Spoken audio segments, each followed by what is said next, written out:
Bienvenue dans Défense Zone, votre podcast spécialisé dans les questions de défense et de sécurité. Chaque semaine, en plus de nos entretiens avec des militaires, policiers, gendarmes, entrepreneurs et autres experts du secteur, nous vous proposons un court résumé des actualités qu'il ne fallait pas rater ces derniers jours. Paris. Le jeudi 21 juillet, l'actuel coordinateur national du renseignement et de la lutte contre le terrorisme, Laurent Nunez, a remplacé officiellement Didier Lallement à la tête de la préfecture de police de Paris. D'abord titulaire d'un DESS en gestion des collectivités locales, ce fils de pied noir, né en 1964 à Bourges, intègre le service économique du Conseil général du Cher avant de devenir inspecteur des impôts. En 1997, il est admis à l'ENA par concours interne et rejoint 2 ans plus tard le ministère de l'Intérieur. Il entame ensuite une longue carrière préfectorale qui le mènera jusqu'au poste de préfet de police des Bouches-du-Rhône de 2015 à 2017. Il occupera ensuite pendant 15 mois le poste de directeur général de la sécurité intérieure, la DGSI, avant d'être nommé secrétaire d'État auprès du ministre de l'Intérieur Christophe Castaner, dont on le dit très proche. En juillet 2020, il devient coordinateur national du renseignement et de la lutte contre le terrorisme, poste qu'il occupera jusqu'en 20 juillet 2022. Laurent Nunez connaît bien la préfecture de police de Paris, puisqu'il en fut le directeur de cabinet de 2012 à 2015, sous les ordres de Bernard Boucaud. De nombreux défis attendent le nouveau préfet, avec en premier lieu la préparation des Jeux Olympiques et Paralympiques de 2024, la Coupe du Monde de rugby en 2023, mais aussi la gestion de possibles manifestations sur la capitale dans un climat social que beaucoup jugent tendu. Son prédécesseur a envoyé un courrier aux agents de la préfecture au moment de son départ, dans lequel il dit, je cite, « partir avec la fierté du devoir accompli », tout en soulignant qu'il conserve la blessure de l'échec du Stade de France. Certes, ce soir-là, nous avons sauvé des vies, mais la réputation du pays a été atteinte. Que le drapeau tricolore ait été sali est pour moi une douleur et une responsabilité que je dois assumer. Fin de citation. Police. Mardi 19 juillet, la police judiciaire du Val-de-Marne a fait une saisie record de plus de 300 kg de cocaïne à Charenton-le-Pont. Dans un parking souterrain, les enquêteurs ont trouvé la drogue cachée dans une voiture ainsi que 79 kg de résine de cannabis. Si aucune interpellation n'a encore eu lieu pour le moment, le parquet souligne que ce type de saisie en région parisienne est exceptionnel. Quelques jours auparavant, une source anonyme avait prévenu le groupe stupéfiant de la SDPJ 94 qu'une importante quantité de drogue se trouvait dans un véhicule stationné dans un parking souterrain. Le propriétaire du box, mis rapidement hors de cause, avait même placé un mot sur le pare-brise du véhicule garé à son emplacement. Malgré la planque, personne ne se présente et les policiers décident finalement d'intervenir dans cet immeuble cossu, d'habitude très calme. C'est maintenant le temps long de l'enquête qui va démarrer pour tenter de remonter la trace de cette saisie qui, de l'avis des spécialistes, pourrait être un nouveau record dans le département. Gérald Darmanin a très vite réagi. Bravo aux policiers pour cette saisie exceptionnelle, s'est félicité le ministre de l'Intérieur sur Twitter. Nous poursuivons une action résolue de lutte contre le trafic de stupéfiants. Syrie. Il y a quelques jours, le Pentagone a annoncé que le chef du groupe État islamique en Syrie, Maher al-Aggal, a été tué dans une frappe de drone américain dans le nord-ouest du pays. Le terroriste, que l'on pense être un des 5 plus hauts dirigeants de l'État islamique, a été ciblé alors qu'il roulait à moto près de la ville de Djindires.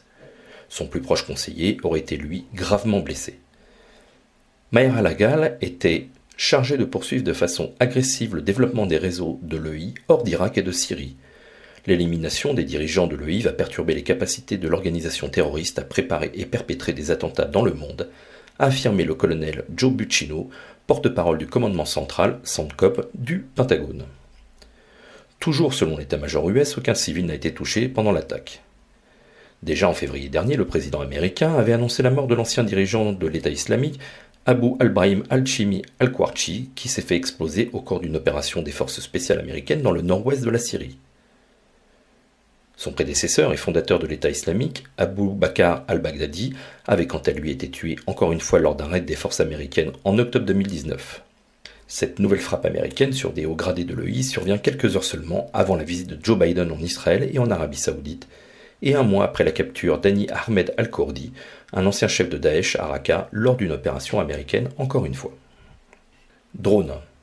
L'Iran va-t-elle bientôt fournir des drones aux forces russes ? En tout cas, c'est ce que semble penser le ministère de la Défense américain. Lors d'une conférence de presse, Jack Sullivan, le conseiller américain à la sécurité nationale, affirmait que Téhéran était prêt à livrer plusieurs centaines de drones à Moscou. Il précisait même que la formation des opérateurs était déjà en cours et que les livraisons pourraient avoir lieu d'ici quelques semaines. Si l'information s'avérait exacte, le volume annoncé laisserait penser que l'armée russe pourrait s'équiper de drones kamikazes, à l'instar des Switchblade américains fournis aux Ukrainiens.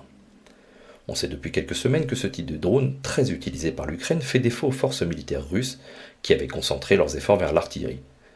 Cette possible livraison de drones armés pourrait leur donner un avantage tactique sur plusieurs points bloquants de la progression des troupes.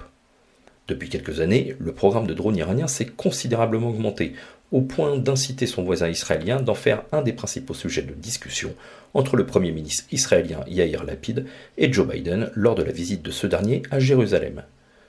Si le ministre de la Défense iranien a fermement démenti cette information de livraison de drones, Moscou a de son côté refusé de commenter la déclaration américaine.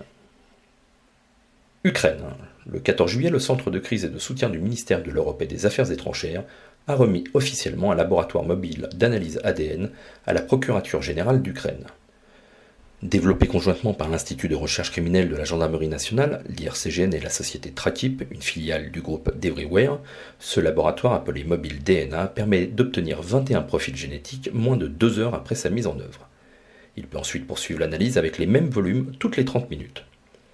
Ce don du mobile DNA par Tracip fait suite à la mission des spécialistes de l'IRCGN et de 2 médecins légistes en avril dernier près de Kiev, qui étaient intervenus avec ce type de matériel pour identifier de possibles victimes de crimes de guerre par les forces russes.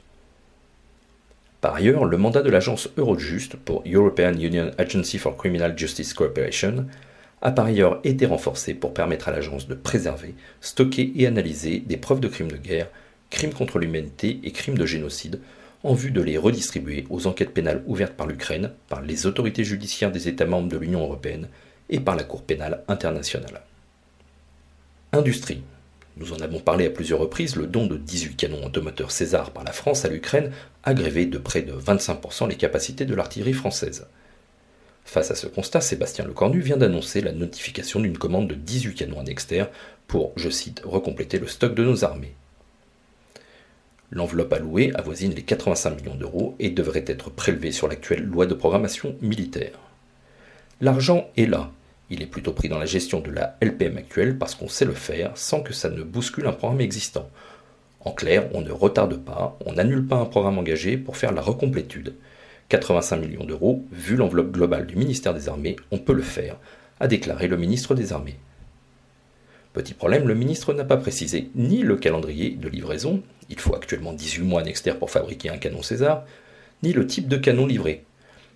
En effet, dans le cadre de son nouveau plan d'équipement, les artilleurs français devaient disposer de 109 canons, dont une partie ou la totalité au nouveau standard 6.6 Mk2. Ce nouveau modèle est actuellement en cours de développement par l'industriel français, avec des livraisons initialement prévues pour 2026. Voilà pour l'essentiel de l'actualité cette semaine. Pour en savoir davantage sur cet univers et pour découvrir tous nos articles et reportages, rendez-vous sur notre site internet defensezone.com. Pour plus de brefs, d'articles de fond et de photos, nous éditons également tous les 3 mois un magazine papier que vous pouvez recevoir en étant abonné à notre espace premium. Il vous permettra aussi d'avoir accès à des contenus exclusifs sur nos différents supports. Vous trouverez tous les liens nécessaires dans la description de cet épisode. En attendant, nous vous souhaitons une bonne journée et nous vous donnons rendez-vous la semaine prochaine pour un nouveau résumé de l'actualité des forces de défense et de sécurité.